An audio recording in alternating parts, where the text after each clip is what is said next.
Test. Okay, there we go. Recording studio, can you zoom in on these charts behind me?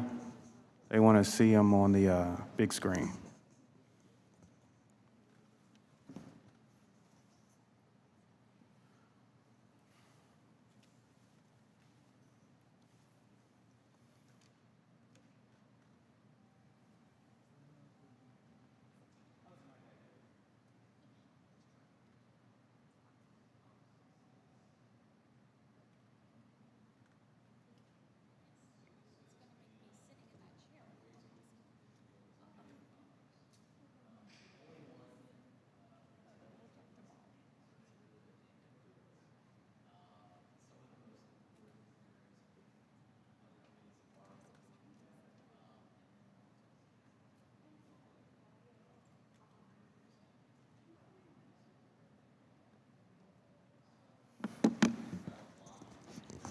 Test, test, 1, 2. Recording studio, can you show these charts behind us using the cameras in the room, please?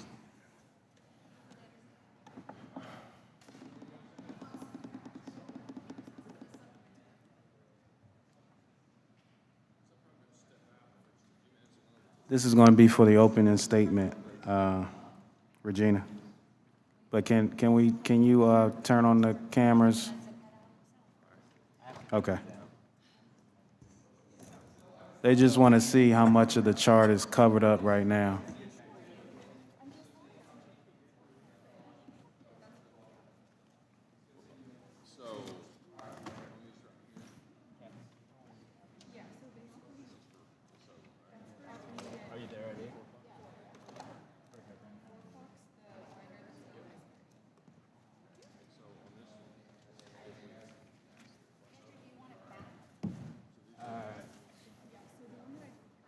Are we streaming?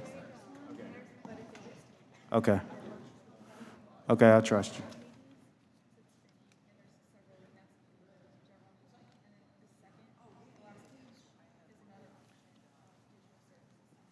Hey, Andrew.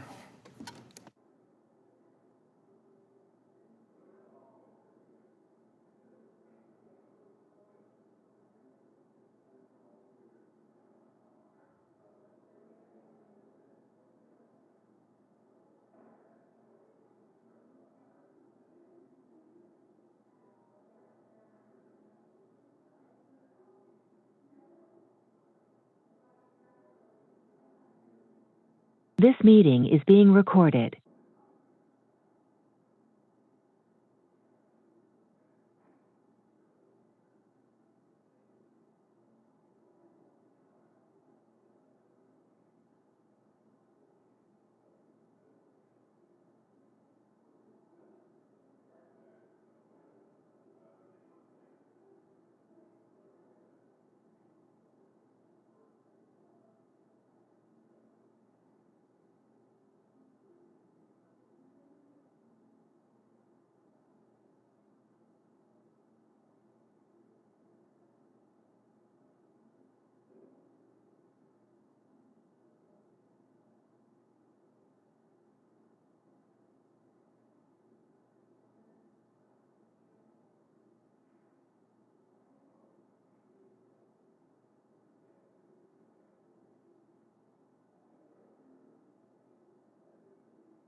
as well.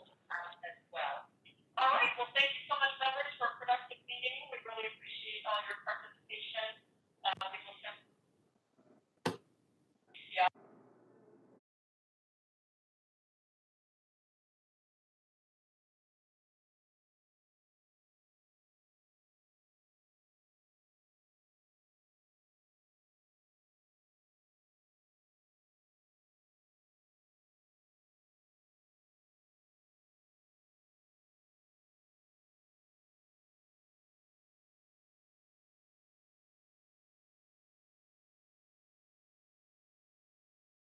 We're going to get started shortly. We can.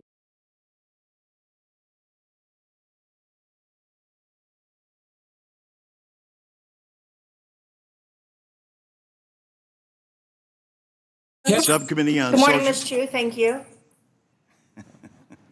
This is Mary. Okay, this is Kitty. This is Julian.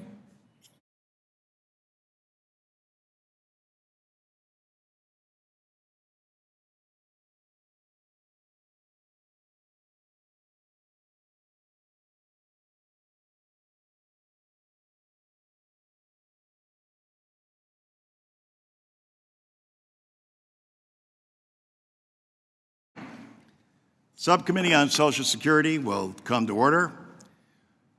Welcome to our witnesses and audience members. Thank everyone for being here today.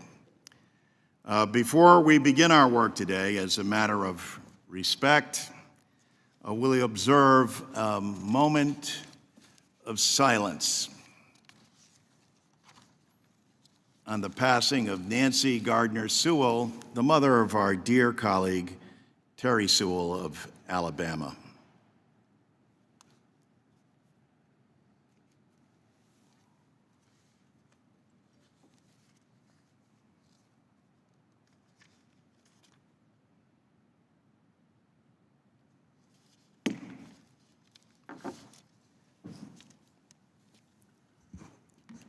In this hybrid hearing format, we will proceed in the same fashion as Subcommittee always has. We will begin with opening statements by the chair and ranking member, followed by testimony from our witnesses and an opportunity for each member to inquire for 5 minutes. We will dispense with our practice of observing the Gibbons rule and go in order of seniority for questioning, alternating between minority and majority. I know that we may have a few Ways and Means members who are not members of the subcommittee who are joining today. They will be permitted to inquire after all subcommittee members have had an opportunity to question. As a reminder, members who are joining remotely will be responsible for muting and unmuting themselves throughout the proceeding. All member and witnesses, please make sure to keep your microphone muted when you are speaking. When you're not speaking, excuse me. This will help. In some cases that might help, but this will help minimize the feedback. For those of you joining us here in person, it is good to see you. And for those joining remotely, I'm glad you were able to participate as well. All of you should have also received in your packet or in your office a card that you will be able to carry in your wallet. The card includes the number of beneficiaries in your district and state and the amount of money your constituents receive from Social Security each month. This money, as you know, goes right back into your communities. If you ever doubt why this is the nation's most popular governmental program, just refer to this card. With that, welcome everyone to this committee's hearing on equity in Social Security in their own words.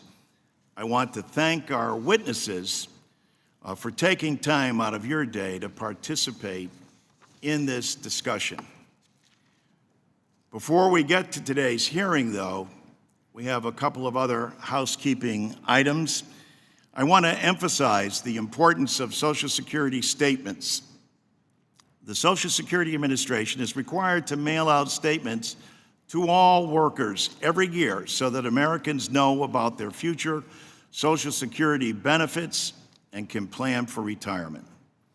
Statements also allow workers to make sure that the Social Security Administration has a complete and accurate record of their earnings, so they will receive the full benefit in retirement. Unfortunately, today's statements are not being mailed to all workers. This committee has a record of bipartisan support for the Social Security statement, and I am proud to have introduced the Know Your Social Security Act with Vern Buchanan last year to ensure that every worker receives their statement by mail every year as required by the law. As a former teacher, I would also add that I think this provides a great opportunity for both civic education and financial literacy, and increasingly becomes important to all of our citizens. Now to the main event. We are here today because COVID and its consequences that have exacerbated the inadequacies that have existed for a long time in our Social Security system. Today, we're going to be hearing from people in their own words about Congress's neglect to help the very citizens we're sworn to serve. Now, I say neglect. It's been 38 years since Congress has done anything to strengthen Social Security, and 50 years since we have improved its benefits. 50 years. Social Security is by far and away the nation's most successful and popular insurance program. You only have to look at the data behind me to understand that, as all polling would indicate. However, current benefits, as we will learn today, are inadequate, unfair, and in many cases discriminatory because of systemic economic inequities. Benefits haven't kept pace with the cost of living, nor all the changes that have occurred over the last 50 years. During this time, global economy, trade, technology, lack of strong labor unions has created downward pressure on wages, making it harder to save for retirement. 65 million Americans currently rely on Social Security benefits, yet many still struggle just to make ends meet. To the shame of this nation, millions have worked all their lives, paid into a system, and receive a below poverty line check from Social Security.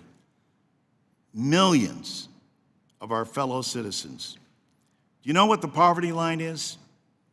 It's $12,880. Who could live on that? Yet millions of our fellow Americans receive below poverty level checks, adding to the wealth disparity and further eroding the middle class.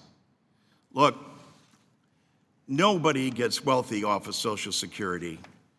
It's a subsistence level program. Here are the facts. 4 in 10 beneficiaries rely on Social Security for the majority of their income. The average retired worker receives just $18,500 a year in Social Security benefits. For women, that number is even lower. It's $16,000 a year. I want to acknowledge Representatives Terry Sewell, Stephen Horsford, and Jimmy Gomez for leading the Racial Equity Initiative in this committee and underscoring that millions of our fellow citizens are receiving below poverty level checks. They are disproportionately women and predominantly women of color and black males. As our esteemed colleague John Lewis said, without Social Security, almost half of the Black and Latino seniors in this country will be living in poverty. That's not right, that's not fair, and that's not just. John recognized this problem in Social Security for what it is, a civil rights issue. This is not an executive branch responsibility or anything the judicial branch will act on. This is up to Congress. This is up to this committee. We are grateful that we have a president who regards Social Security as a sacred trust between the federal government and the people. We are working with him to deliver on that promise and keep that sacred trust. Just this week, the Congressional Progressive Caucus Center underscored this in its recent report on retirement security. In it, they state, Congress should address Social Security in this Congress. It should hold hearings, mark up, report out, and vote as a body on a package that at least represents the reforms proposed by President Biden, as well as other expansions. I commend President Biden, who embraces WEP reform, as do bills sponsored by Chairman Neal and Ranking Member Brady. This is an issue we will hear about today from a former teacher in Mr. Brady's state of Texas. Again, let's be clear about this. This is a responsibility of the Ways and Means Committee, and specifically this subcommittee. We can no longer kick the can down the road. For everyone listening and viewing out there, understand what that means.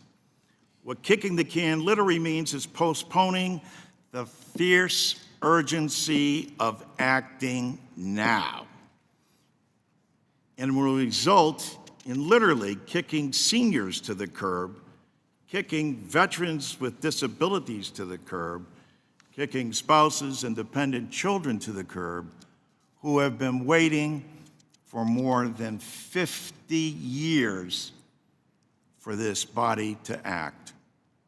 That is unacceptable. Today, we will hear from real people and their stories. We will hear from people who are struggling to survive on inadequate benefits, who have been discriminated against through the windfall elimination provision, and from racial inequities. Everyone on this committee knows the urgency. 10,000 baby boomers a day become eligible for Social Security, and millennials will need and rely on this program more than their parents do. Every congressional district is affected. We don't have to go back to 1935 to demonstrate what happened in the aftermath of the Great Depression. We only have to go back to the Great Recession of 2008 and 2009, when people witnessed their 401k become a 101k. During that same time, the sacred trust they have in Social Security prevailed. Social Security never missed a payment, not a pension payment, a spousal or dependent payment, or a disability benefit. That is why it's America's most popular program and why they're counting on us to act now. And with that, I'll recognize my good friend and distinguished Republican leader, Mr. Reed, for his opening statement. Well, thank you, Mr. Chairman. And Mr. Chairman, before I begin, I just want to join you in recognizing the passing of our colleague, Ms. Sewell's mother, and wish her and her family our thoughts and prayers as we stand with her. Thank you, Chairman Larson, for holding today's hearing, and to our witnesses for being here and sharing your personal stories about why Social Security is so important. As many of you know, Social Security is very important to me and was a lifeline for my own family. My mother, Betty Barr Reed, raised me and my 11 siblings on her own after my father passed when I was only 2 years old. Thankfully, we were able to count on Social Security checks and my father's military death benefits in order to survive.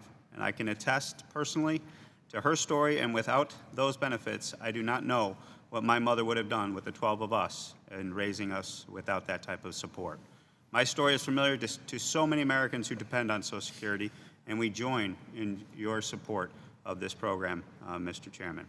And at this time, I would like to yield to my good friend, the ranking member on the Republican side, Kevin Brady, to say a few words to introduce the Texan on today's panel.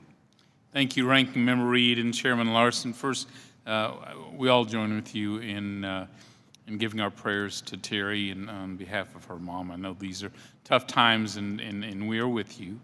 Secondly, I want to join with you in thanking Amy Stewart for her remarkable legacy as Minority Staff Director for Social Security.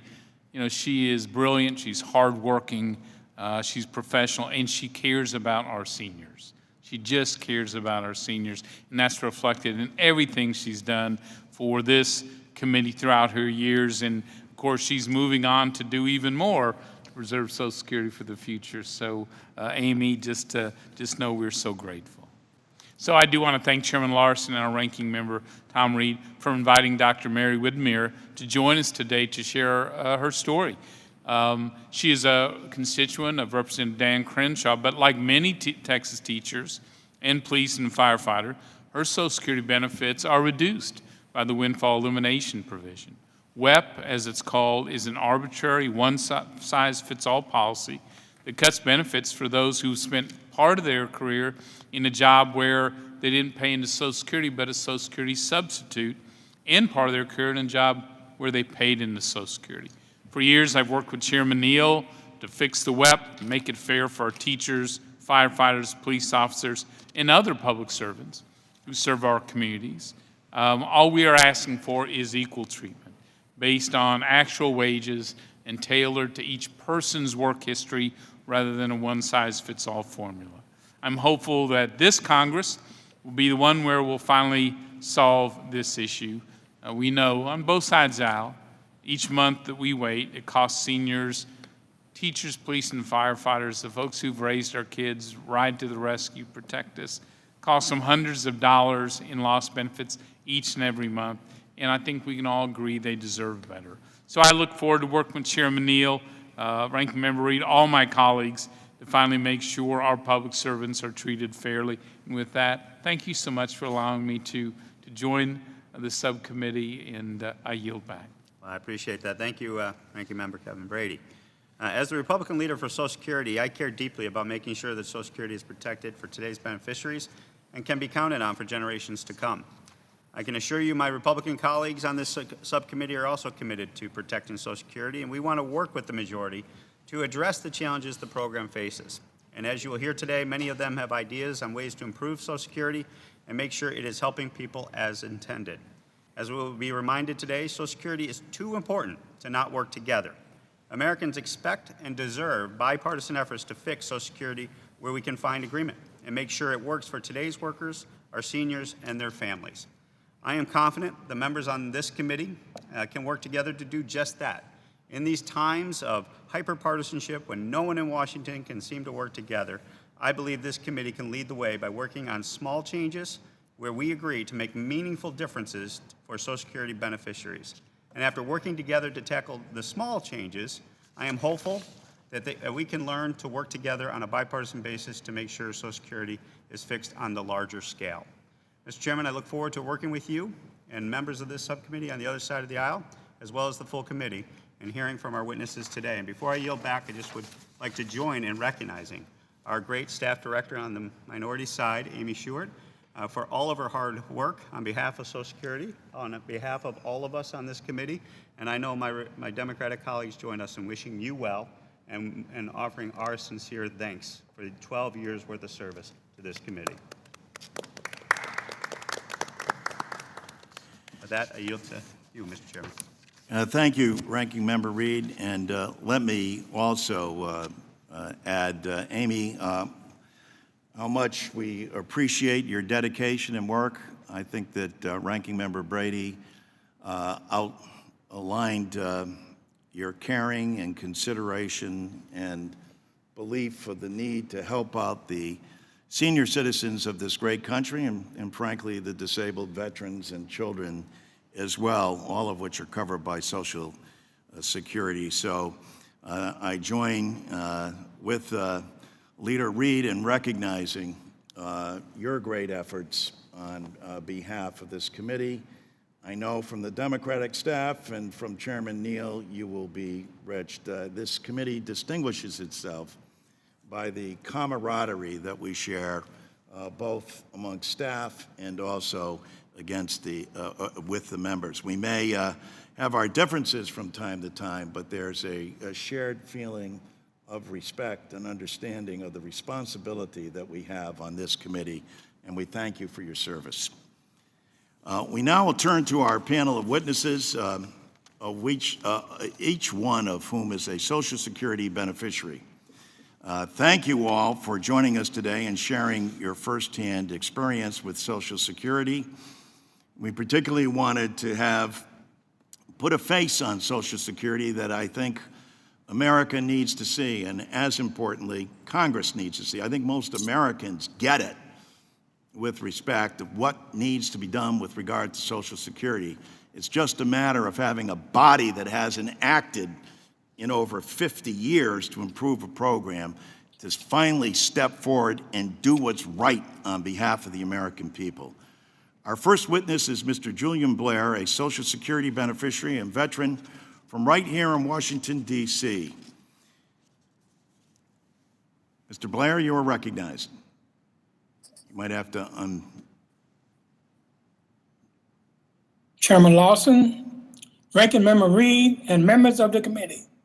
Thank you for the opportunity to share my Social Security story with you.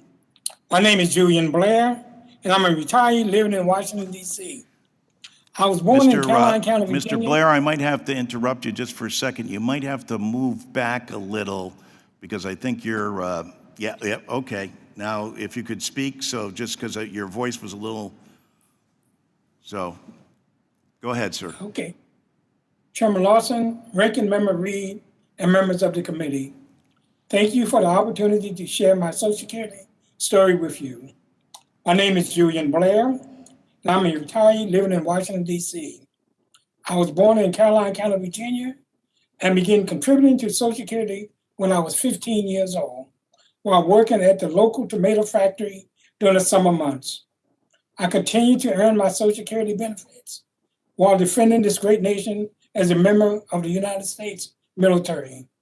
After 23 years of service, including combat time in Thailand during the Vietnam War, I retired from the military and continued my career in a number of positions at Corning Glassworks.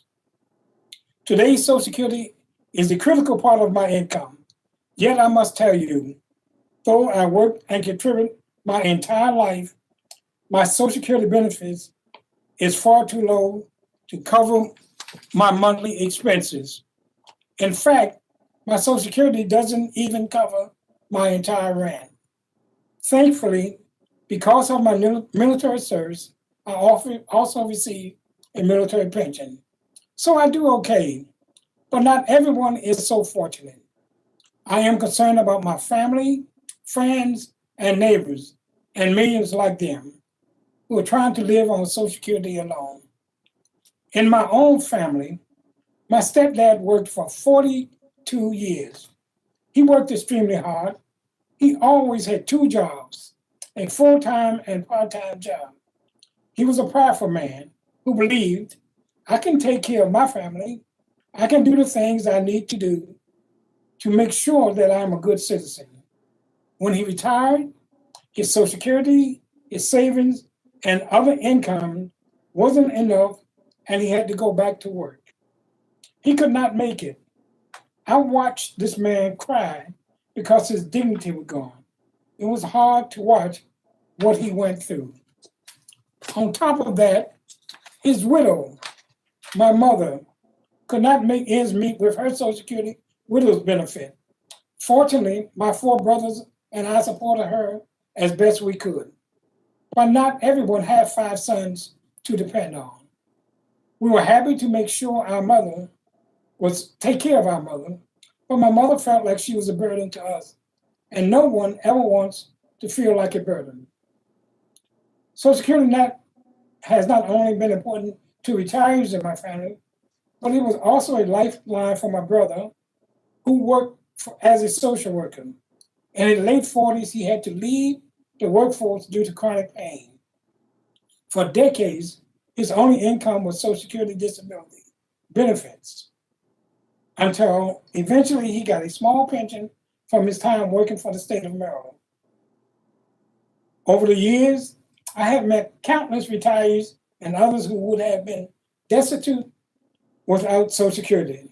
Yet even with Social Security, some people cannot afford to pay their light bill or worse, pay rent. I recall one lady, a grandmother, who happily bought her grandkids brand new pencils at the start of each school year.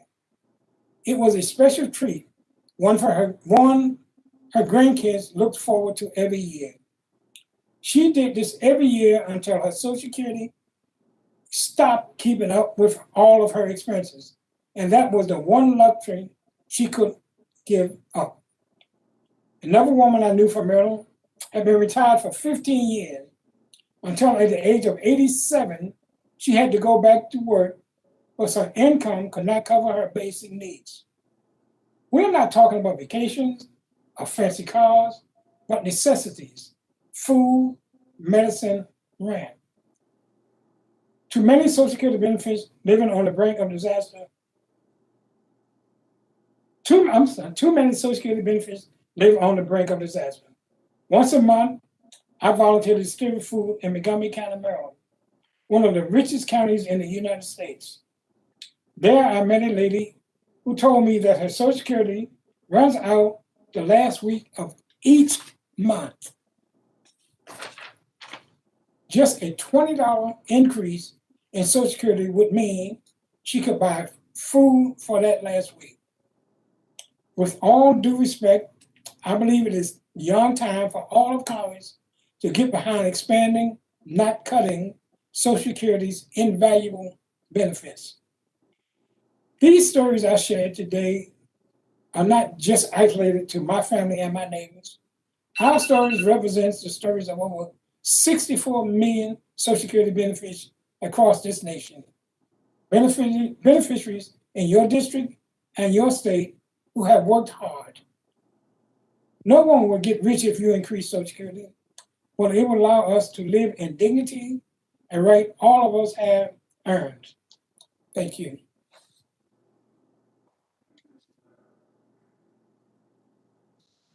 Thank you, Mr. Blair. And now it's my honor to recognize the distinguished gentleman from Pennsylvania for purposes of an introduction. Well, thank you, Chairman Larson, and per your request, I maintain my 100 feet of distance from you at all times, and therefore I'm all the way down at the end. But it's great to be back here in my old subcommittee and hopefully future subcommittee, to be with Chairman Larson, Ranking Member Reed, and all the members of the committee. And I also want to thank both the chairman and the ranking member for the special opportunity to introduce one of my constituents, Elba Lopez, who is courageously testifying at this important hearing today. Elba Lopez is a retiree and widow in our hometown of Philadelphia. She worked for 25 years as a skilled seamstress. Elba also volunteers with a seniors group through Congreso de Latino in Philadelphia. Elba, like so many Americans, relies on Social Security as her major source of income. In my district alone, there are more than 115,000 beneficiaries like her. It is past time we strengthen benefits for every American and ensure that Social Security remains solvent for decades to come. Thank you again, Elba, for sharing your story today and for all you do in our shared community back home. Mr. Chairman, I yield back my time. I thank the gentleman from Pennsylvania, and with that, Elba, you're recognized. Good afternoon. My name is Elba Lopez. I'm glad to be here. Thank you for this opportunity to share my story and my experience with Social Security. I was born in 1952, Barranquitas, Puerto Rico. I got married at the age of 17, and I had 3 wonderful children, 1 boy, 2 girls. In 1977, I moved with my family to San Diego, California. That is where I started my job as seamstress. 12 years later, we decided to return to Puerto Rico. On there, I continue working as seamstress. I worked for a total of 24 years, and I always know that important to pay into my Social Security. During that time, my husband of 48 years became very sick, and I also became sick, and I was afforded to apply for my Social Security benefits and retired at early age of 50. I was not planning to retire so early. In 2014, I moved to Philadelphia to be close to my daughters and be able to support my husband and his medical condition. Social Security, Social Security has been very important part-time of my life. I feel as the difficult time. I had to learn how to live with a small budget. Right now, I receive $827 a month for Social Security. My rent payment is $425. And also, I pay electricity, gas, and food. That became like $250. They have me with around $150 for additional thing. I survive each month with my Social Security check, but I have to be very mindful of each expense. I have to be paid gas for car insurance, clothes, food, and shoes, and basic needs. I am very lucky that my daughter can help me when I need financial support. I don't want to be bothered to them. Am I also grateful for the program has allowed me to work part-time in Congreso de Latinos Unidos, a non-profit agency in North Philadelphia. But an increase in my Social Security income will allow me to more independent. I will also to be able to pay on life insurance plan. I not worry about the future for what could happen. I will also give me a peace of mind. I know that I could meet my basic need and face my emergency. After all my year of working as a simplest, the Social Security program has provide me established income and has allowed me to live happy, attending to my family as wife, mother, and grandmother. Thank you. Thank you for the opportunity to share my story. Thank you, Mrs. Lopez. Ms. McDonald, you may please begin.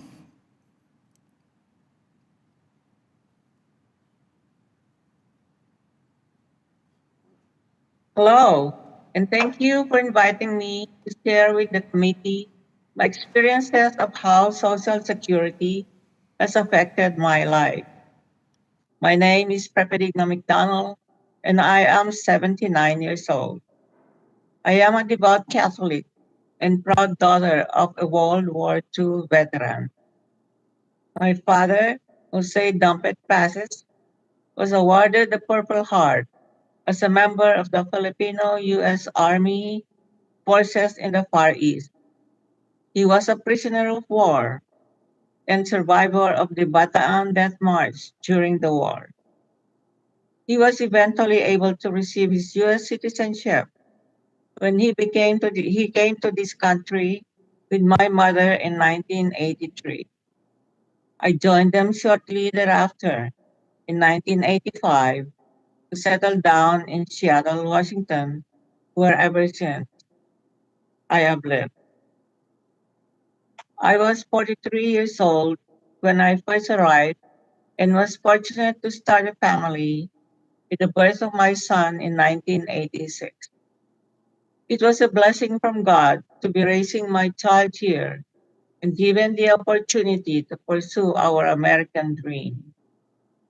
I began working in retail to help support my family and eventually landed a job as a billing clerk for Airborne Express. But then my life came crashing down when my husband was diagnosed with pseudomyxoma peritone, a rare form of cancer. in 94. After several surgeries and years of chemotherapy, he eventually became bedridden and had to be cared for at home by my aging parents. My husband lost his battle to cancer and passed away in 1990. 2 years later, my mother passed away, and 2 years following her passing, my father joined them in heaven. Then I was laid off from Airborne Express in 2003 after 14 years of employment when it was acquired by DHL. In a 5 year span, I lost my husband, mother, father, and job. It was the most difficult period in my life where I felt so helpless and alone. My faith in God, the belief that He always provides, helped me pull through and kept me going. Fortunately, I began receiving my husband's survivor benefit after his passing up until 2006, when I became eligible for my own Social Security benefit. Without Social Security, I could not have survived. I would be homeless and unable to provide for my young son and his medical condition.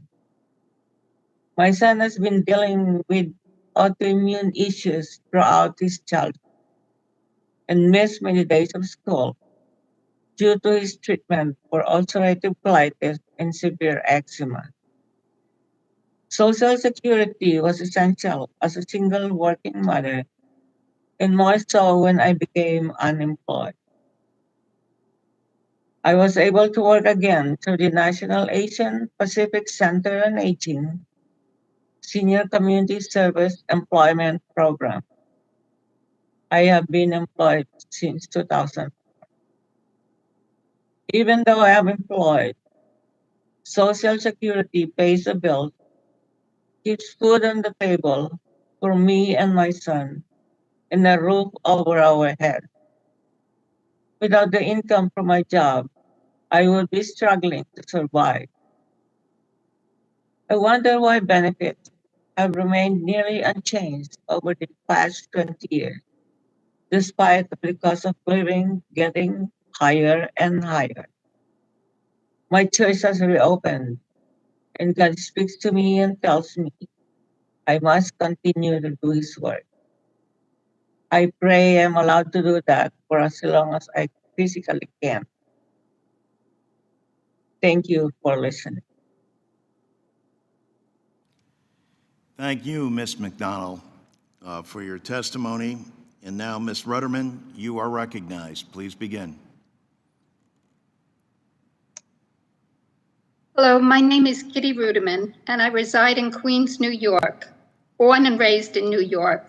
Thank you, Chairman Larson, Ranking Member Reed, and the members of the subcommittee for allowing me the opportunity to testify today.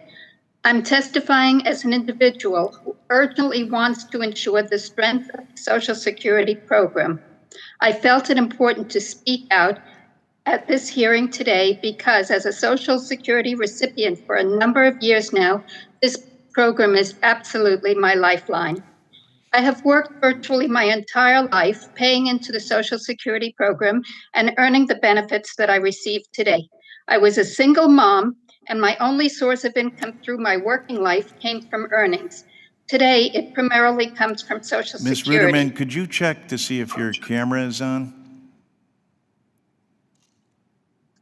Camera is on, yes.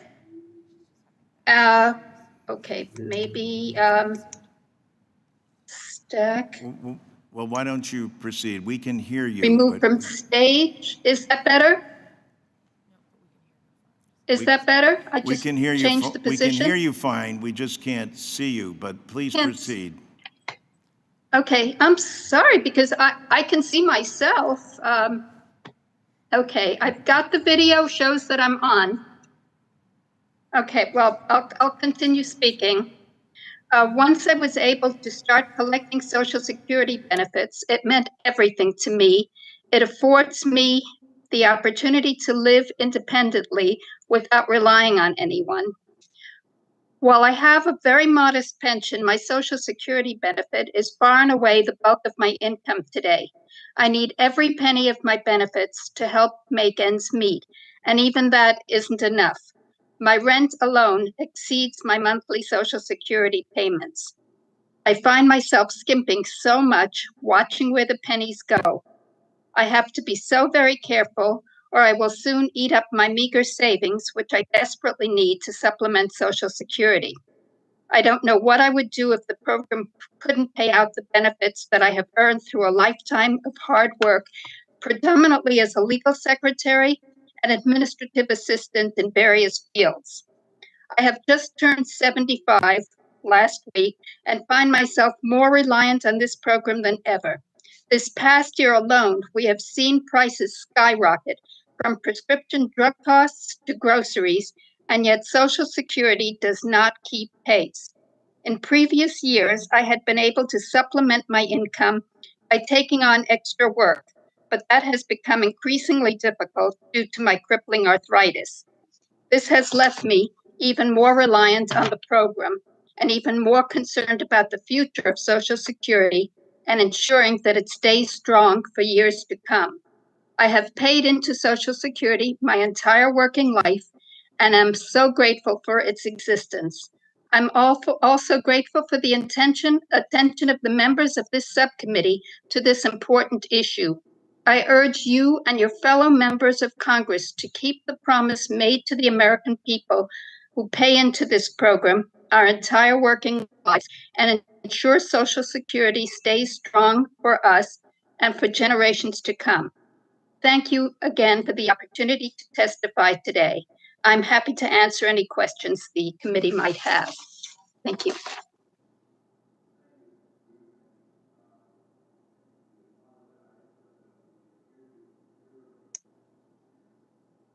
We could hear you clearly and emphatically, and now we Good. see you Okay. and deeply appreciate your remarks. Our fifth and final witness today, who Mr. Brady introduced earlier, is Dr. Mary Whittemire, a Social Security beneficiary from Houston, Texas. Chairman Larson, Ranking Member Reed, and all committee members. My name is Mary Whittemire, and I'm a resident of the greater Houston area in the great state of Texas. I speak as a retired educator, having worked in public education for more than 36 years. I retired 13 years ago, and I'm now a member of the Texas Retired Teachers Association. Thank you for the opportunity to share my remarks with the committee today in support of changes to the windfall elimination provision of Social Security. My story is similar to many others. I grew up in rural central Texas, the oldest of three in my family of modest means, and the first to go to college. I always loved school and had some amazing teachers who convinced me that I could pursue life outside of my small town with no limits. With no savings or funding for my education, I started working at the age of 16, saving all that I could, applying for scholarships, and working as a college intern for NASA at the Johnson Space Center during Apollo 11 and 12, until I graduated with a degree in mathematics and physics at the University of Houston. My love of school attracted me to apply for a teaching position, and I became a high school math teacher. When I decided to pursue graduate studies, I recall a conversation with my brother, who was a mechanical engineer. He suggested I use my background and college credits in math to pursue an engineering degree. However, I told him I loved teaching and I would stay with public education. Eventually, with both a master's and doctorate in education, I moved on to being a high school assistant principal, a director of staff development, and superintendent of human resources. All along the way, I continued with other employment, either with summer jobs in the private sector or teaching evening classes at local universities.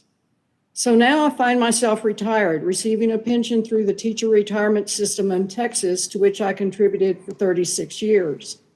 However, I also have 21 years of private sector employment at various times, either before, during, or after my employment as a public servant. My contributions into Social Security during this employment are impacted by the WEP. I receive less than $120 a month, which is automatically applied to my billing for Medicare Part B.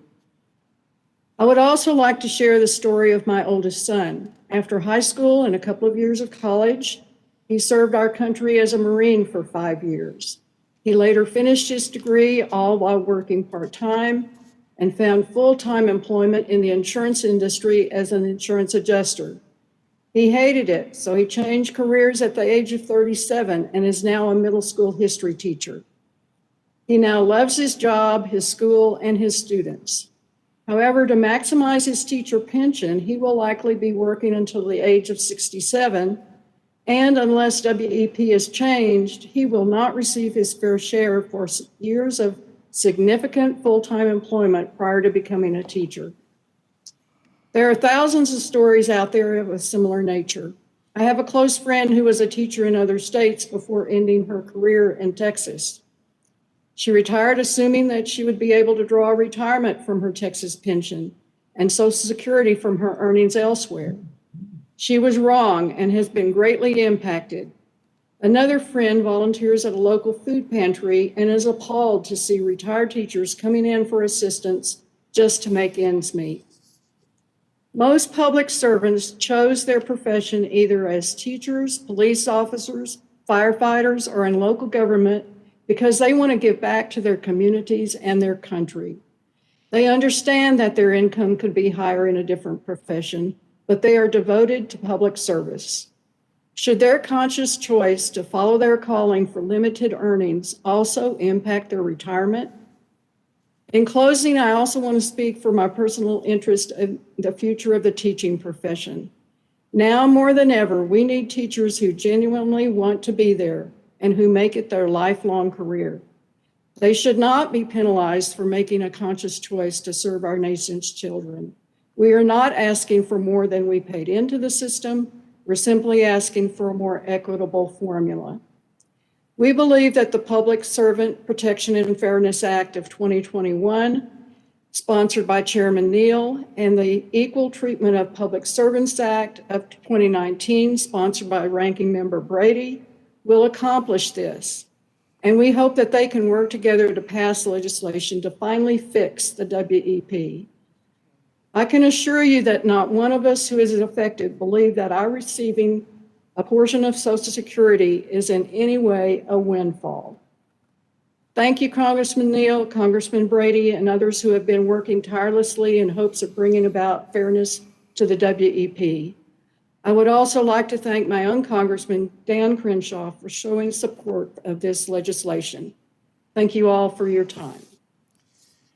Thank you, Ms. Widmeyer, and let me also add that President Biden shares your concern as well and has introduced reform as it relates to the windfall elimination provision. And I want to thank all of the people who have testified today for your statements. And we'll now proceed to our 5-minute questioning that we have. And I'll begin the questioning. And I heard in something consistent in all your statements, but this notion, especially Mr. Blair, that you mentioned of being a burden. I remember my mother saying clearly at 87 years old, and I'm sure that for people on this committee and listeners out there, you've heard this from your family members as well. I just don't want to be a burden. You're not a burden. You're an inspiration. You're what has made this nation what we are.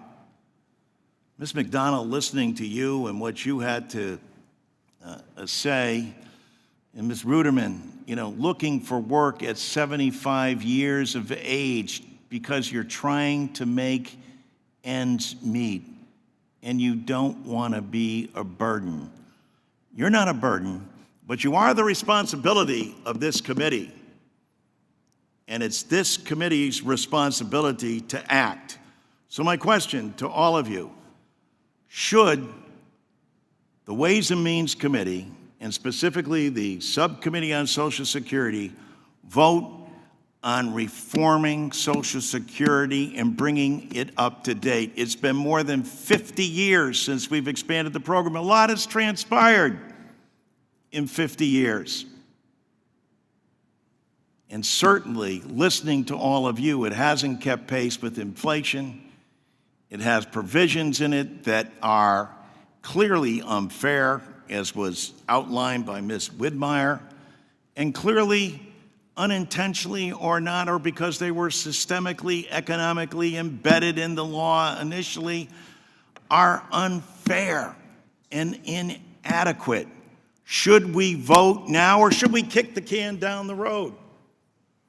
What do you say, Mr. Blair? Congressman, I say we should have voted yesterday. Well, I think it's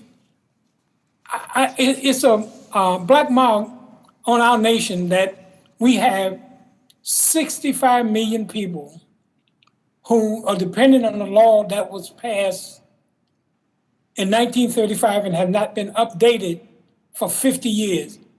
How are we supposed to live? I mean, we're not asking for riches. We're just asking for an update in this policy so it keep pace with the standard of living that we're expected and deserve today. That's all we ask. And as I said before, this isn't the president's responsibility, though he's got a proposal out there. This is nothing that the judicial system is going to act on. This is the responsibility of this body and this committee. Ms. Lopez, should this committee act?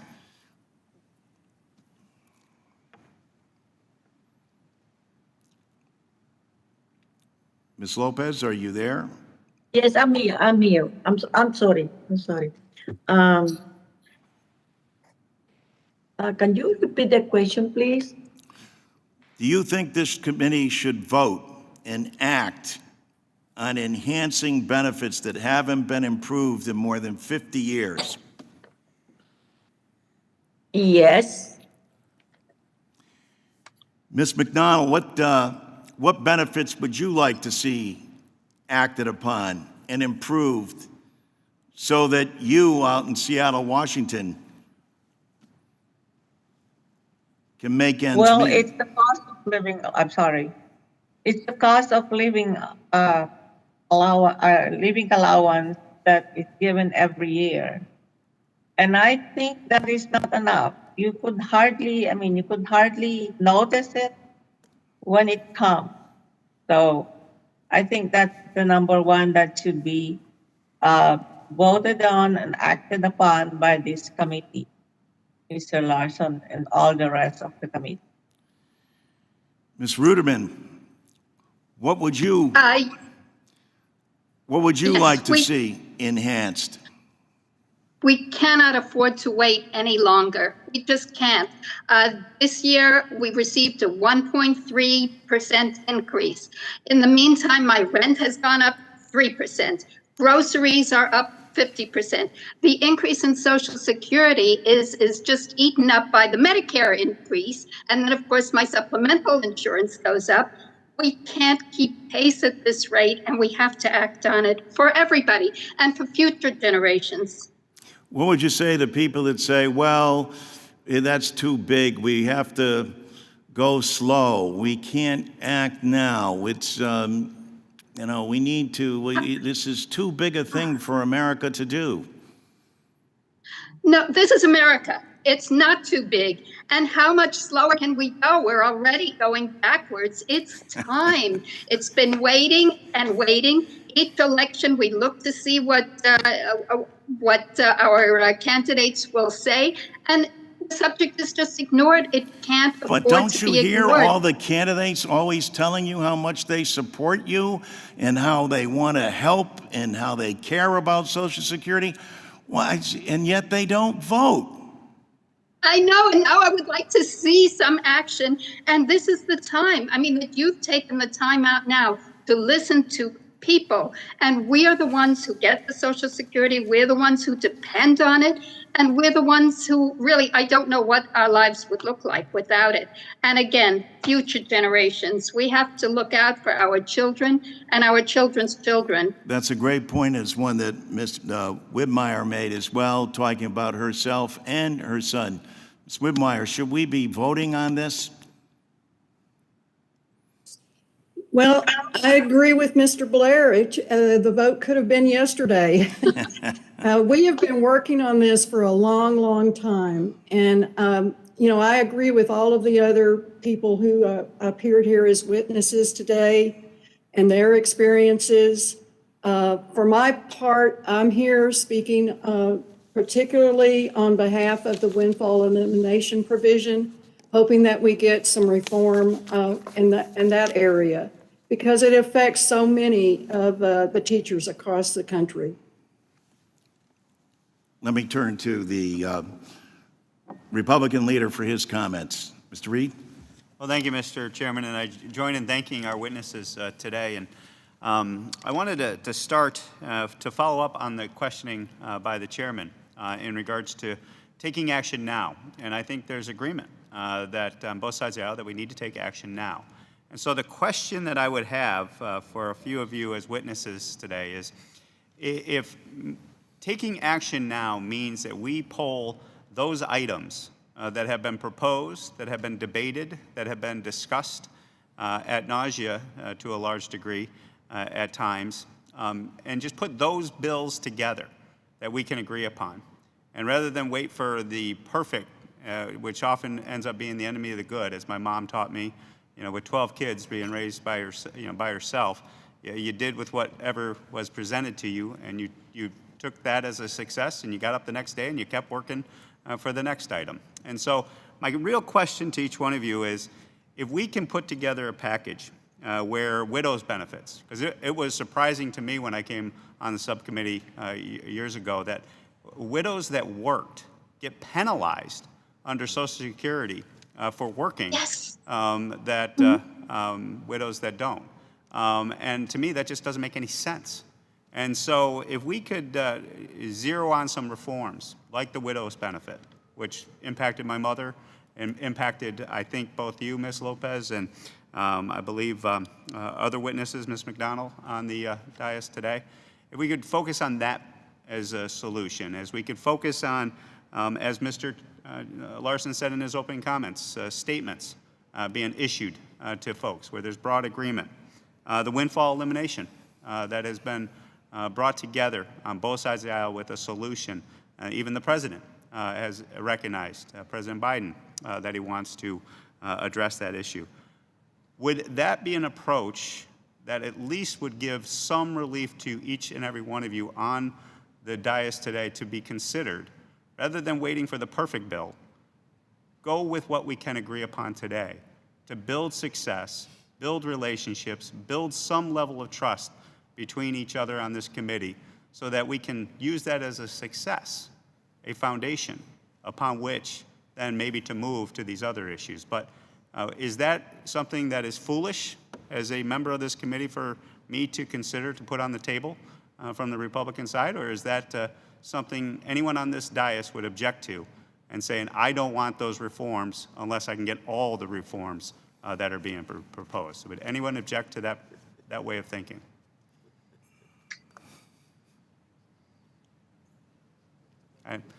I will note that the record, there was silence from all of the witnesses on the dais today. So that I take that as a sign of agreement and encouragement. Oh, Ms. Lopez, you want to object? If I may I? Yeah, please. Yeah, please. Yeah, go ahead. I think it's Okay. Ms. Lopez. If I may, I would definitely like to see some movement. It's We need it all. We need it all because it's got to be there for future generations. However, at this time, if it's going to be so difficult, I just want to see some progress, and we haven't seen any. So some is better than none. My mother was also a widow and had to struggle to raise me. I appreciate that feedback, and I really do appreciate that commentary. And so I would, oh, I'm sorry, someone else wanted to chime in. I'm sorry. Yeah, this is Julian Blair. Now, I agree that, you know, a compromise is needed in a lot of instances, but it scares me because when we started compromising, you know, we cherry pick the few things that's not benefit to most people. That's what I would be afraid of. Not that am against compromise. I'm just afraid of that we'll say, well, okay, it's so many things that need to be fixed. We're gonna fix these two, and the majority of the people are not benefiting from it. That's what scares me. Yeah, and I really do. I appreciate that fear. But at the same time, I think we would hopefully can agree with my colleagues on the other side of the aisle that maybe if we can get those successes, we can get those through the system, then those other issues that may be a little bit more contentious are easier to deal with because we've developed a friendship, a relationship, a basis of trust that we can all get behind these reforms, bring them to the floor, get them through our respective sides of the aisle, and get to the president's desk for signature. And so it's a philosophy that I offer to my colleagues to consider, and would hope that we can show some immediate relief on those areas that we can agree so that we can lead to bigger reforms down the road being done. So with that, I yield back. And I thank the witnesses for their input. I thank the gentleman from New York. I would point out that in 1983, before I recognized my colleague from New Jersey, that they did something, and the witnesses might find this of interest, because even while there was broad agreement, there was disagreement, and with narrow margins, et cetera, it became more plausible for them to do something that we're basically all take an oath of office and swear to do, and that's to vote our conscience. And they had something that was called King of the Hill. And so what they did is they put each reform and piece of legislation that they thought would pass, and whatever ultimately got the majority of votes passed. Wow, what a unique thing to do for a democracy. Actually put things before people and have them vote on them. Now that, I think, is a good way to bring about compromise and accountability at the same time in terms of being able to stand up and vote for what you believe in and what you know the citizens of the country deserve and need. And with that, I'll yield to Mr. Pasquale from New Jersey for 5 minutes. Thank you, Mr. Thank you, Mr. Chairman. Your tireless efforts will be productive to protect and expand Social Security. For our ranking member, Mr. Reed, I've used your example of your own family myself, if you don't mind. I will use it in the future. Well, how do you make a distinction between the majority, that in terms of the majority of Americans who oppose the proposal to raise the retirement age to 69? I know what you're talking about, Mr. Blair. There's the example. Raise the retirement age. And then I'll go along with the other stuff. That's a fool's choice, in my estimation. But when you read the background of Mr. Reed's family and examples he's presented about his mom, I don't know how the hell she did it. Amen. Think about it. Think about it. So, otherwise, we're talking platitudes, and we're skipping over unless we think there are some points that are not as important. I don't want to be the one to make that determination. Not on Social Security. I'll do that on other issues, but not on Social Security. We have a special responsibility. Americans rely on their Social Security benefits once they reach retirement age, the benefits that they've earned. Right now, Social Security keeps 15 million seniors out of poverty each year. Without these benefits, more than 1/3 of the American seniors would have incomes below the federal poverty line. I don't think anybody accepts that on this panel. Both sides. Both sides. 15 million seniors are kept out of poverty. 1 in 6 beneficiaries rely on Social Security for 90% or more of their income. Their lives literally depend on it. So this program is literally the difference between seniors living or starving. In my district, more than 120,000 of our constituents rely on this earned benefit every month. Across the country, that number grows every single day. While Social Security benefits are life-saving for seniors, our witnesses today have pointed out that even with Social Security benefits, many seniors still struggle to cover basic needs. That is why it is urgent that we not only preserve, but expand and strengthen Social Security. That's what we really need, and I'd be willing to vote for that. I hope the rest of my buddies and young ladies on this committee would do the same. Mr. Chairman, I want to, again, thank you for what you've done. But I want to ask all the witnesses, this question is for all witnesses. When your current Social Security benefits with them, are you able to pay for all basic needs each month? If not, what falls between the cracks? Anybody want to answer that question? Oh, if I may? Sure. No, I can't. I can't. I mean, I check the beginning of each month. I'm so grateful that the Social Security is there so that I can take care of basics. But of course, there's nothing left for anything else. I would dearly like once in a while to bring a gift to my grandson, as grandparents should do.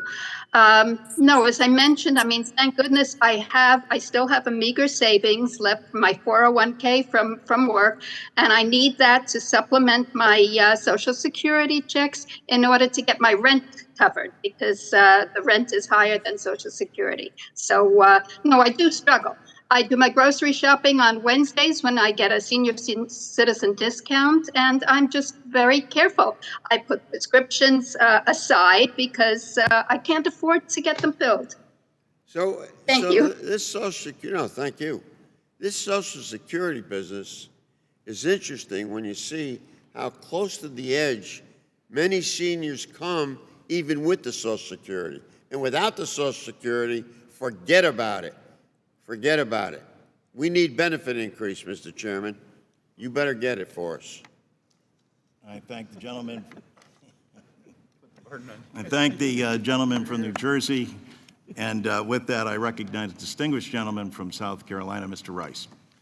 Thank you, Mr. Chairman. Very good hearing, interesting topic. We all want to see Social Security not just balanced, but enhanced. My father died when I was 16 years old. My brother and I went to college on his $300 a month Social Security benefit that we got. Had we not had that, if we'd have gone to college, it would have been much more difficult. And like Mrs. Whittemer, my 87-year-old mother taught school for 30 years, but she also worked in the private sector. And her Social Security benefit that she paid for is all but eliminated by the windfall elimination provision. And she reminds me of that pretty frequently. Republicans and Democrats all want to provide additional benefits for all retirees. But the hard fact is Social Security is already paying out more than it takes in on an annual basis. And that's okay for a while because we've got a reserve called the Social Security Trust Fund. But in 2034, that fund is projected to run out of money. After that, not only will we not be enhancing benefits, benefits will be cut by 21%. Who on the panel thinks that's a good idea? I'm just asking that rhetorically. I firmly believe that before we make more promises, before we enhance benefits, we first have got to make good on the promises we've already made. Folks back home rely on those promises. Interestingly, the shortfall in Social Security for the period from 2020 to 2029 is $1.8 trillion. $1.8 trillion over 10 years. That's just about the same amount of money that we in Washington just borrowed to fund President Biden's quote-unquote American Rescue Plan. If my friends really believe that we must honor our promises to Social Security beneficiaries, then instead of borrowing $1.9 trillion to bail out blue states and union pension plans and paying people $300 a week in enhanced unemployment not to work, perhaps we should have used that money to shore up Social Security for another 10 years, and then we would be in a much better position to enhance these benefits. This borrowing that we just did amounted to $5,500 for every man, woman, and child in the country, and its effects on inflation are already being felt. Last month, in fact, the inflation rate was the highest it's been in 13 years, 5%. And we all know what inflation will do to current beneficiaries of Social Security. My district back home has a very large number of Social Security recipients. It is a very large area for people to retire. There are 154,000 65-plus beneficiaries in my district. And it's rural and it's poor, and a lot of them get the minimum distribution that you can get under Social Security. Now, if we're going to enhance benefits, even though we haven't made good on our promise to everybody, then we should be focusing on those most needy. And in that vein, I am introducing the Strengthening Social Security for Long Career Workers Act. This is a part of a bigger bill that was introduced by Chairman Sam Johnson 3 years ago that would balance Social Security and make good our promises for seniors without raising taxes. Social Security's minimum benefit was enacted in 1972, but it hasn't kept pace, just like the rest of Social Security. In fact, if you worked 11 years and you're getting the minimum benefit, it amounts to only $43 per month. Who can live on $43 per month? And if you work for 30 years, your benefit would be $897. So this bill that I have dropped would enhance that benefit. In fact, it would take it to a minimum of $1,577 per month for people who have worked for 30 years. I hope each of you will join me in supporting this long overdue enhancement for the most needy retirees. And with that, Mr. Chairman, I yield back. Well, I thank the gentleman, and I especially thank him because outside of Representative Johnson, who I greatly admired and who had put forward a real plan, we haven't seen a real plan, so we're happy that we're going to get a plan because, as I said earlier, I think that there is an opportunity here to vote and to have people stand up and be counted in broad daylight about what they're committed to and what they stand for.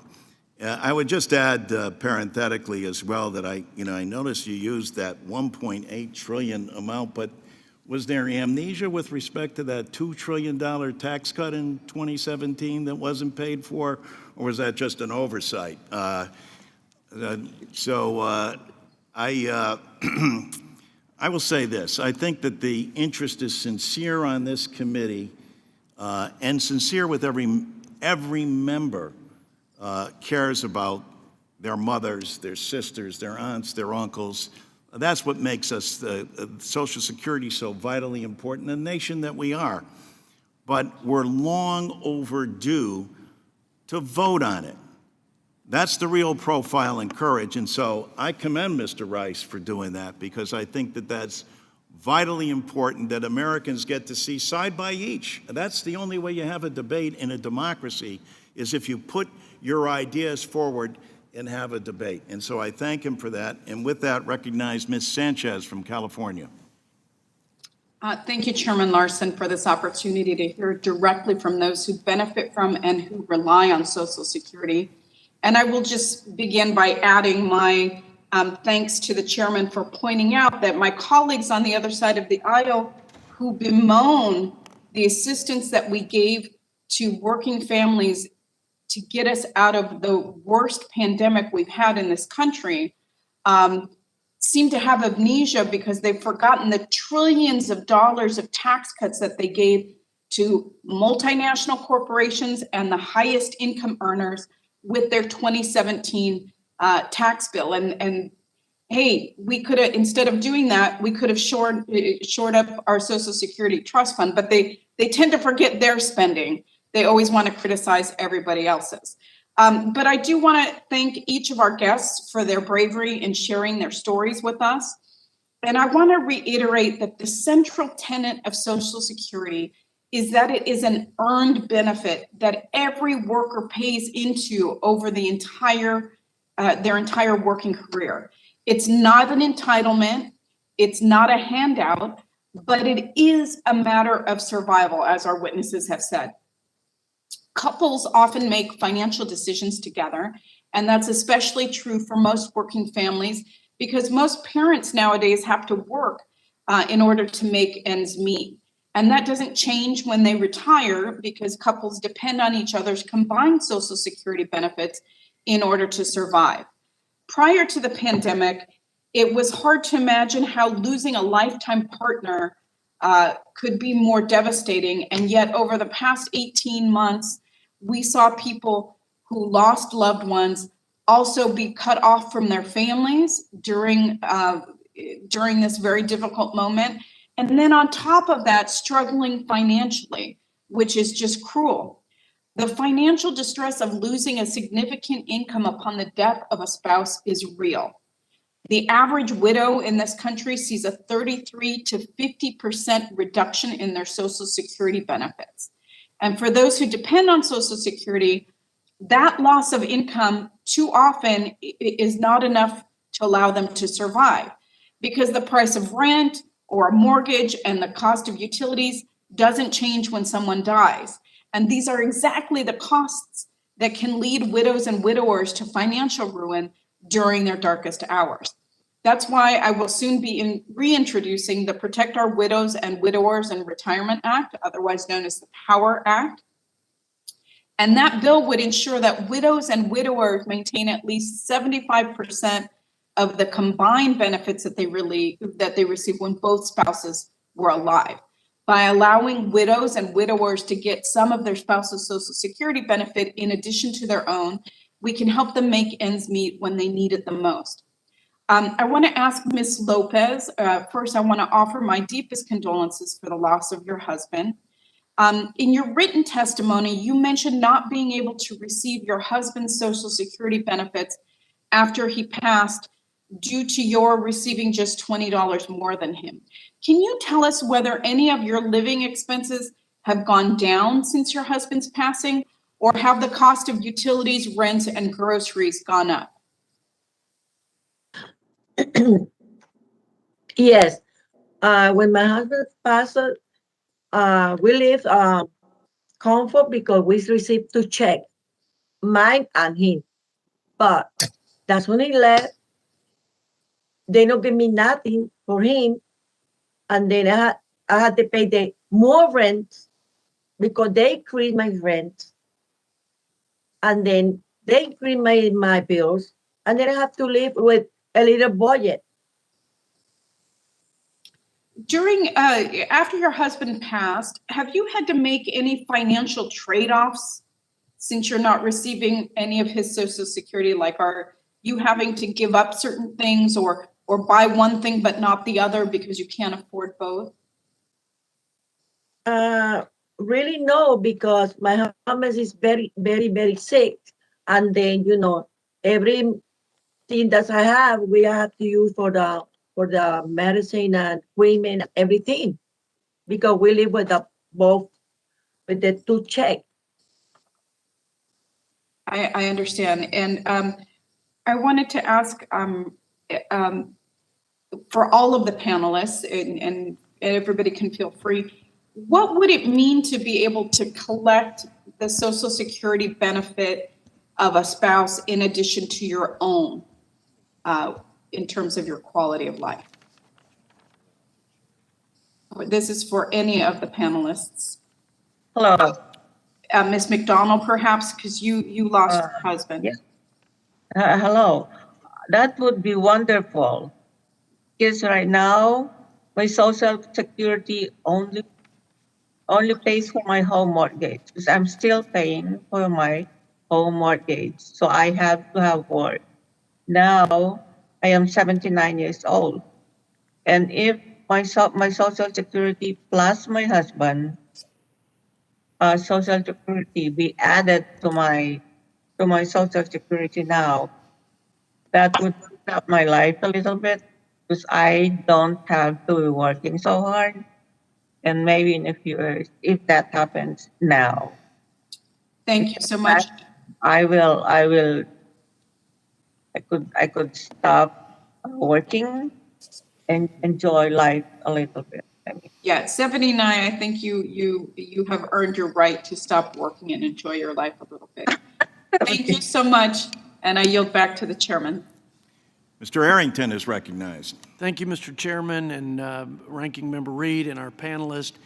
And I want to stay focused on Social Security, but for the panelists, I want you to appreciate that what Republicans did to allow Americans to keep more of their hard-earned money, we don't fundamentally see the monies that you earn as the government's, and then we give you your share.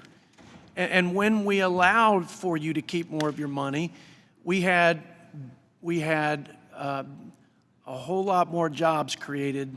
We had a lot of jobs coming back overseas. We had the highest wage increases in over a decade. We had the lowest unemployment rates ever in this great country of ours. And so we also increased tax revenue, that is revenue to the federal government, when we cut taxes because we grew the economy. So the top 20% of the income earners, ladies and gentlemen, paid 80% of the taxes in this country before the Republican tax reform. After the top 20% of income earners paid 84% of the taxes. So I just want to make sure everybody's clear about that. And look, I think that it's a great conversation to have where we can shore up, strengthen, and ensure that the federal government makes good on the promise to those who paid into this system and need that certainty in retirement of Social Security.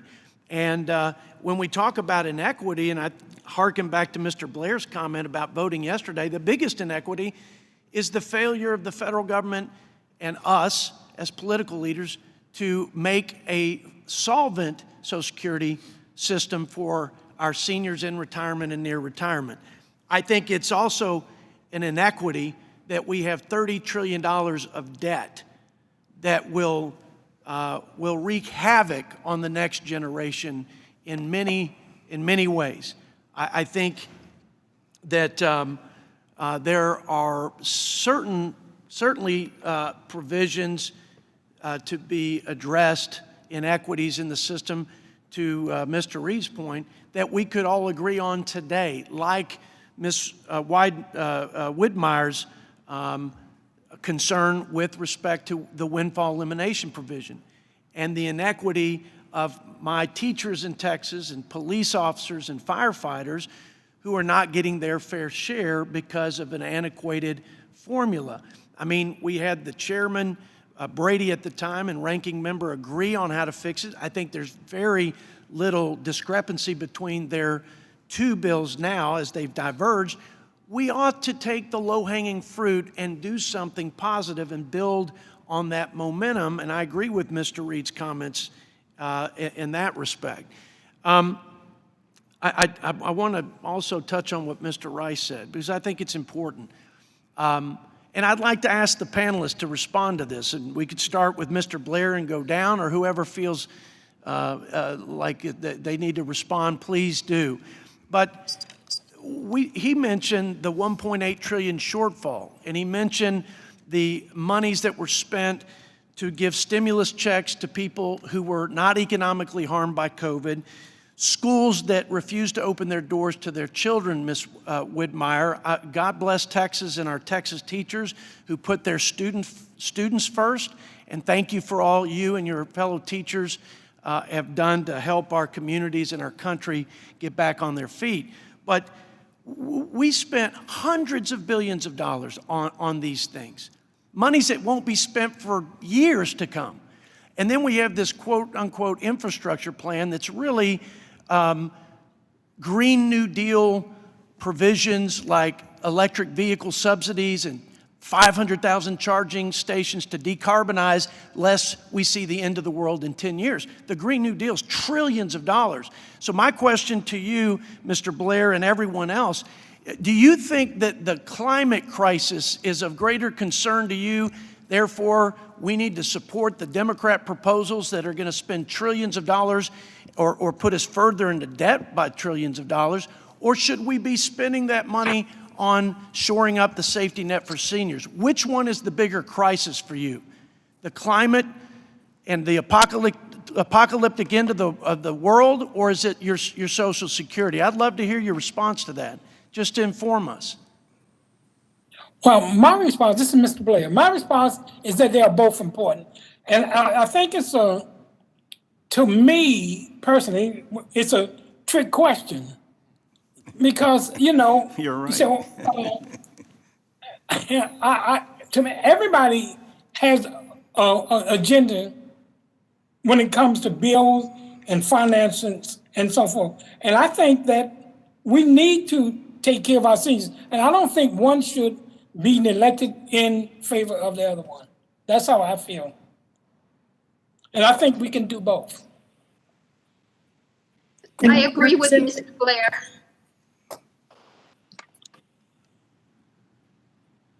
Okay, Representative, if I may. Please. I think that the majority of citizens out there, they realize how complex if you look at Social Security as a whole, they realize how complex an issue it is. I mean, it's a huge government program. But what I would hope that members of this committee could do is focus on the things that do have bipartisan support. Working together, you can solve issues, even if it's one issue at a time. And over a period of time, the more issues you solve by working together, the more impact you're going to have in the long run. So, I mean, I'm just speaking on behalf of, you know, not Republican, Democrat, I'm just speaking as a U.S. citizen. You know, find agreement in what you both agree on and then move forward on that and build on that. Thank you for your indulgence, Mr. Chairman. Well, you have my indulgence, and I would just have this admonition that, and especially for our panelists, everybody's entitled to their own opinions, but not necessarily their own set of facts. And I think some of the information that you just heard would be widely disputed by economists. And with that, I'll recognize Mr. Horsford is recognized for 5 minutes. Well, thank you very much, Mr. Chairman, and to our ranking member and to the witnesses.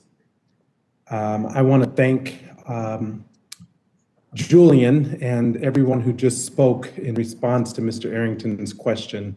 This is not a trick hearing. This is a hearing where we are talking about your benefits and your quality of life. We all know the benefits that Social Security has and that it does provide positive benefits to all of you and to all of the constituents that we serve. Social Security also, as you have pointed out, provides the monthly cash benefits to retired and disabled workers and their families, creating an important lifeline for millions of Americans so that they can retire with dignity. Since Social Security's inception in 1935, Congress has made important changes to Social Security, including expanding coverage, changing the minimum age for retirement benefits, and providing an automatic cost of living adjustment. In fact, it is this cost of living adjustment that is so critical to our seniors who rely on their monthly Social Security checks. And that is what today's hearing is why today's hearing is so important. And Mr. Chairman, I really want to thank you for your leadership on this because it isn't bringing together policy experts to talk about Social Security. Instead, you've gathered retirees, direct recipients who can put a face to the need for increased benefits under Social Security. And I wanted to just get to my questions because I'm really concerned here in my district, in the 4th Congressional District, where I have 144,265 people who receive Social Security benefits that provide over $202 million in monthly checks. After working for decades, it is only fair that seniors in my congressional district receive the benefits that they've earned and that they deserve so that they can retire with dignity. So, Ms. Rudderman, in your testimony, you described how despite receiving Social Security checks each month, it simply is not enough to cover all of your expenses, which required you to get a part-time job. Amongst your friends, how common of a problem is that despite being in your golden years, seniors are forced to find another part-time job in order to make ends meet? I would say it is fairly common. I mean, I've worked with the Board of Elections and find many people my age. I've worked with the Tribeca Film Festival. I've worked with Casting Network. Wherever I go, I do find people my age who do take on part-time jobs to supplement their incomes. It's so necessary because you want to live and maintain proper lifestyle. Thank you. And Mr. Blair, you mentioned that you have been collecting the stories and lived experiences of Social Security retirees. Have you noticed that seniors are facing an increased financial burden in recent years in order to pay their bills? Yes, I have. That's a straight answer. I've noticed that, and I noticed also they do fewer and fewer activities. Once they pay the bill, things like going to movies or just maybe going out window shopping. They don't do these things anymore because it's a cost involved with those things. So since so much of that money is going for their basic needs, they just can't have any quality of life. And so what would the adjustment of the cost of living increase mean to you and to other people, Mr. Blair? Well, I'll be quite honest. I do very well in retirement. And like I said, I retired from the military and so on. But the people that I see on a daily basis, even my family, friends, and neighbors, it would just mean a little more freedom. And I think it would mean better health conditions. I think it would mean better quality of life. I think it would mean more family time. All of these things, which goes into creating a wonderful environment for our seniors. That's what I think a low cost of increase would do. Thank you for your service, Mr. Blair. Thank you to all of our witnesses. witnesses, thank you, Mr. Chairman, for holding this important hearing. It is clear that far too many seniors are suffering, and I look forward to working with my colleagues on both sides of the aisle on the Social Security Subcommittee to fight and work for increased benefits for retirees. Thank you, and I yield back my time. Mr. Estes is recognized. Well, thank you, Mr. Chairman, and thank you to each of our witnesses for joining us today. And I think all of us know that we need to look at how we can preserve and protect Social Security, not just for current retirees, but also for people nearing retirement and for generations to come. If we do nothing, the Social Security Trust Fund for Retirement will be depleted in 2034, which is currently estimated to result in a 21% cut in benefits. This committee has a responsibility to make real reforms to ensure that doesn't happen. But as our nation recovers from a pandemic, it's critical now, more than ever, that Congress and this committee focus on making sure that these reforms work right without devastating tax hikes that would punish families. The pandemic has shown for many, especially for lower income workers, there's not much in the paycheck after taxes have been taken out.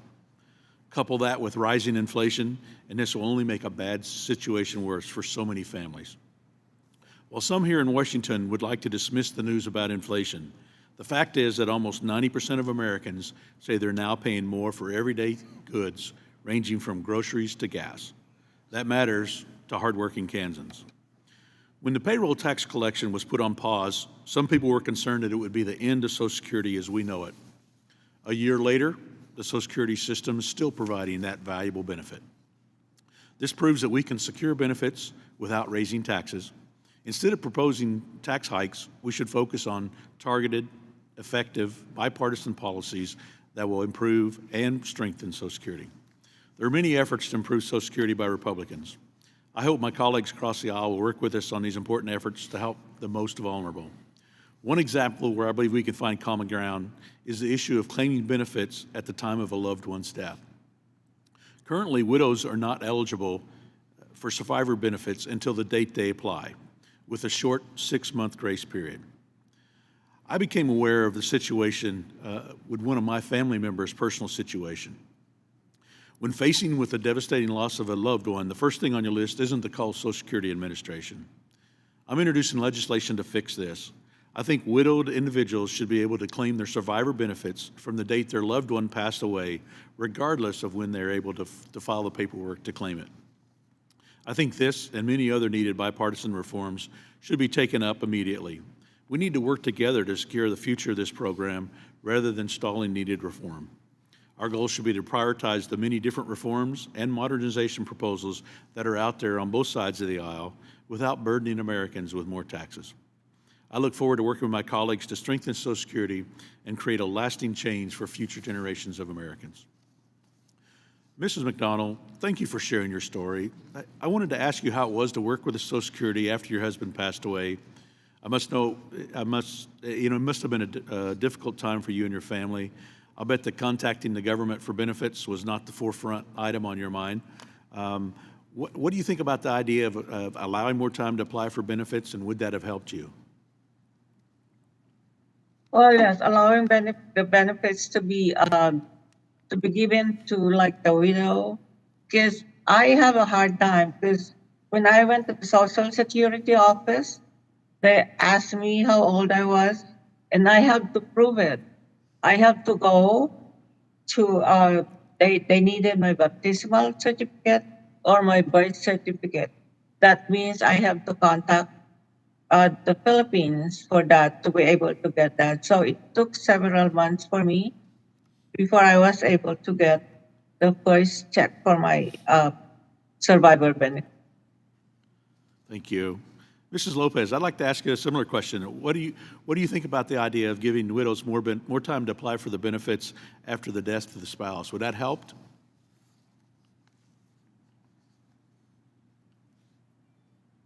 Yes. They mean more money. They allow me to be more independent and relax, and I'm able to pay my things like fix my car, my clothes, pay my rent, everything. I don't have to worry about it. Right. Well, thank you, and thank you to all of our witnesses for coming today and talking about, how real Americans get impacted with the policies that are out there and talking about different ideas that we can help to improve that. With that, I yield back, Mr. Chairman. I thank the gentleman, and with that, we recognize Mr. Hearn. Thank you, Mr. Chairman, and all of our witnesses for being here today. Social Security is an important part of Americans' retirement security, but it doesn't always treat folks fairly. Due to policies like the windfall elimination provision that we heard the ranking member talk about earlier, we see many individuals unable to reap the benefits of their hard-earned labor because of a one-size-fits-all calculation that fails to account for an individual's unique work history. Although the windfall elimination provision was well intended, it treats hard-working individuals in my district and across the country unfairly. I've heard from many of my constituents about the hardships they've endured from the WEP formula.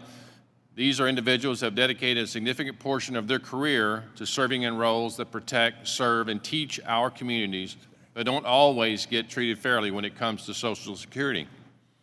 I look forward to working with Chairman Neal and Ranking Member Brady to finally address the WEP in Congress. As we've heard today, Social Security benefits are really important to many seniors in their retirement. It is imperative for Congress to ensure fairness within the current system. And I'm confident that the members of this committee can work together to pass bipartisan solutions to improve Social Security. Just in this hearing, we have heard about new, potentially bipartisan policy proposals from members that make positive improvements to the current system. We are on our way to improve Social Security benefits for individuals, and I'm happy to contribute by introducing my own measure today, which ensures that certain individuals get immediate access to their Social Security benefits. Under current law, eligible divorced spouses are not able to access their Social Security benefits unless their former spouse has already claimed their benefits or until the divorce has been finalized for at least 2 years. And unfortunately, this leaves uncertainty in the lives of individuals in vulnerable situations, especially if they were counting on Social Security to make ends meet. Earlier today, I introduced the Social Security Parity Act, which allows divorced individuals to access their Social Security benefits sooner, waiving the current 2-year waiting period if the former spouse chooses it to get married again. This measure helps ensure financial security to individuals already entitled to receive spousal benefits. I know some of my Democrat colleagues have looked at this issue in the past and have their own ideas on how to fix it. I look forward to seeing more bipartisan solutions such as this one come through Congress and this committee. Going forward, it is critical for Congress to work on a bipartisan basis to reform Social Security. Together, we can ensure that more Americans have fair access to their hard-earned benefits, giving them peace of mind as they enter their retirement years. Dr. Whitmire, in your testimony, you discussed your experiences both in the public and private sector roles. Can you tell us how this has impacted your benefit calculation? Yes, sir. As you know, every citizen who pays into Social Security receives an annual statement. And that annual statement not only includes a listing of their earnings for their years of paying into the system, but it also includes a figure shown which was an estimate of what you would receive upon retirement. Most people count on that as, this is an assurance of this is what I will likely receive. And so they plan accordingly. And what the WEP does is it reduces that amount for certain individuals who are retiring under another pension as well. And it's greatly reduced. In my own situation, I did not receive the figure that was shown on the statement. I've received 40% of it. And I really feel for the education employees who are not professionals like I was, but who were hourly workers. As you know, education also includes a lot of support personnel. they're food service workers, they're custodians, they're bus drivers. You know, they are the lowest paid workers in the education system. And when they're counting on something to come to them in retirement, and then they find out that that is not in fact true, it's a huge impact upon them. Doctor, thank you. And Mr. Chairman, I yield back. Thank you, Mr. Hearn. Gwen Moore is recognized. Thank you so much, Mr. Chairman and Ranking Member. And I was so moved by the testimony of each and every one of our witnesses. And I was also moved by the things that our own committee members have shared with us with regard to the vital benefit that Social Security provides to all of us. I think that we do have the makings, Mr. Chairman, of an agreement here, because there's been a lot of agreement here among our witnesses and among our members.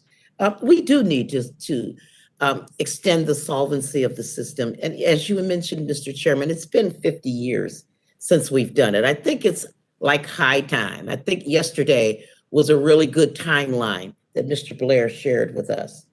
We need to improve it, not just to extend the solvency of it, but we need to consider things as life expectancy increases.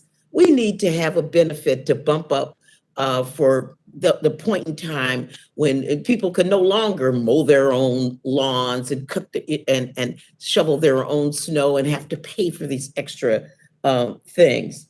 A benefit that's more fitting of someone who, as life expectancy grows. We need to restore the benefit to college students.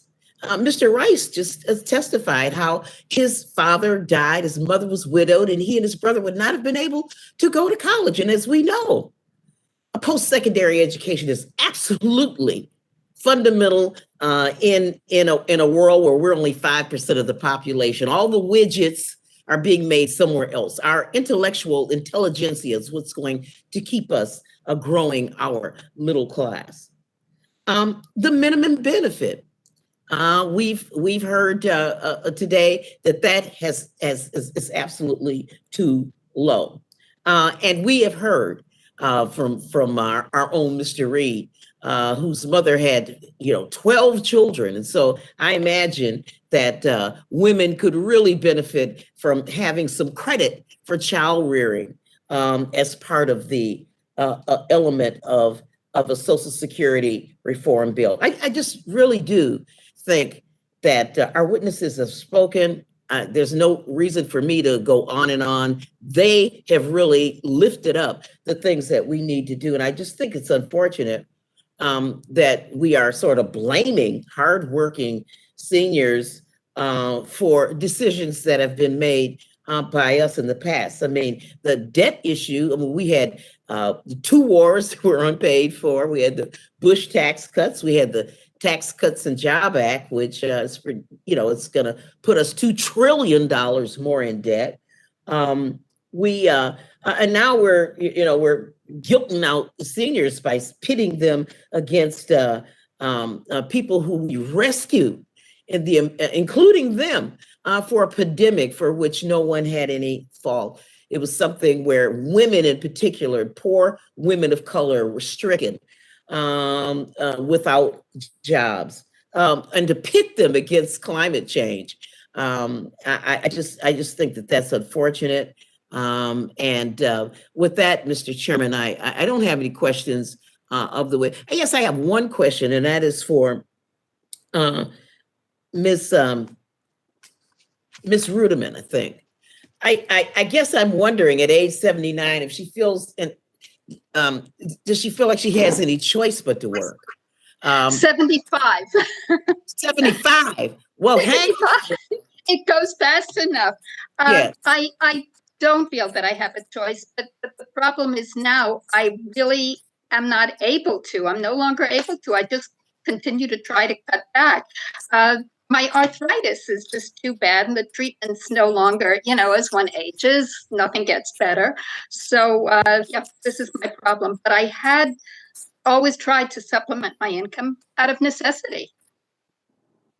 Right. Well, we need COLAs, as Mr. Blair and all of you have pointed out.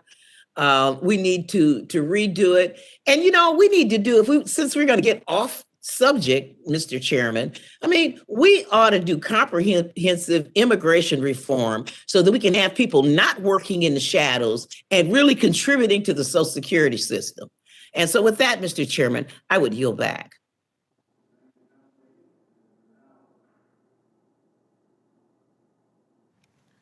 I thank the gentlelady, and now we'll yield to the gentlelady from West Virginia, Ms. Miller. Thank you, Mr. Chairman, and thank you all for being here today. I'm so glad to join the Social Security Subcommittee for this important hearing. We can all agree that we need to improve and strengthen and protect Social Security for the current and future beneficiaries. And I'm proud to be able to promote positive changes to improve Social Security and guide us in the right direction towards common sense reform. Today, I will be introducing the Social Security Benefit Payments Choice Act of 2021. My bill will allow beneficiaries to choose the day of the month in which they want to receive their benefit payments. Under the Social Security Administration's cyclical payment schedule, a majority of the seniors receive payments on the second, the third, or the fourth Wednesday of the month. And these people are left waiting 35 days between payments 4 times a year. This cyclical payment structure has led to an increase in financial instability among constituents in all of our congressional districts. So the goal is to improve Social Security by making it easy and efficient for seniors across America to receive their hard-earned benefits. And I want to thank you all who are involved, and I'm excited to be leading this important issue for Ways and Means Republicans. To all of you on the panel, I have a question. Many of you have discussed the importance of modest improvements to Social Security. Would it indeed help you to select the day of the month in which you receive your benefit payments? And how would this give you more stability?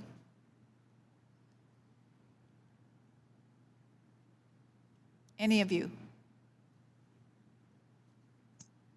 Okay, my payments, it's Kitty. My payments come the 3rd of each month, so it's steady. As long as I know it's steady and it's coming, and I don't skip from month to month, so I have no problem with the way I'm receiving my money.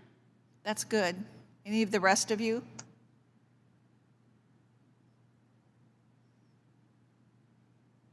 Because that's what I've heard from my constituents, and that's why I was bringing that forward, so that they would have a consistent date. It wouldn't go 35 days. They'd know it was always coming on that certain day of the month, and they knew when their bills were coming in. Dr. Widmeyer, thank you for being here today, and thank you for your passion for teaching and helping our children as they learn through the years. SSA is supposed to send Social Security statements each year that include an estimate of future Social Security benefits.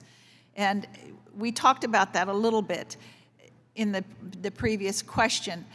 Your son decided to change what his vocation was and teach. How did you explain to him about these payments and how it might affect his retirement? Well, in fact, that is correct. I was informed about the windfall elimination provision, and mentioned that. But I will also tell you that being an HR director, I came to realize that most employees, especially those who are in their 20s, 30s, and even 40s, are not really planning ahead penny by penny in terms of expecting their retirement. They are more concentrated on their quality of life and making a difference in what they're doing in their vocation. And so, he was really convinced he wanted to be a teacher and it turned out to be the best choice for him. So I don't bemoan that choice at all, and I know he does not either. It's simply going to make his life a little harder down the line, 20, 35 years from now. That's when he's really going to see it. And I saw this so much even when I was still working. You can warn someone that the WEP is out there or the GOP is out there, but until they're within 5 years of retirement, perhaps, it doesn't really make a huge impact in their mind. I was trying to guess if it'd be like 10 years out or what, but you're right. In the beginning, you tend to live from paycheck to paycheck, and you're not considering that money that's been held out and what it's going to be used for at that time. Thank you very much, Mr. Chairman. I yield back. Thank you. And again, I want to thank all of our witnesses here today. Your testimony was exquisite, and I especially enjoyed your passion as you answered the various questions from members of Congress. Again, we appreciate you taking time from your busy day to be here with us. It was very helpful to hear your commentary. And with that, Before you yield, just one last round of applause to Amy Sheward on our side, if we could. Thanks to the witnesses, but Amy, as this is your last hearing, we say thank you, if that'd be all right. Hear, hear. Hear, hear. God bless you. God bless America. Thank you, one and all. Committee is adjourned. Thank you. Sorry, I should have. No, I do it.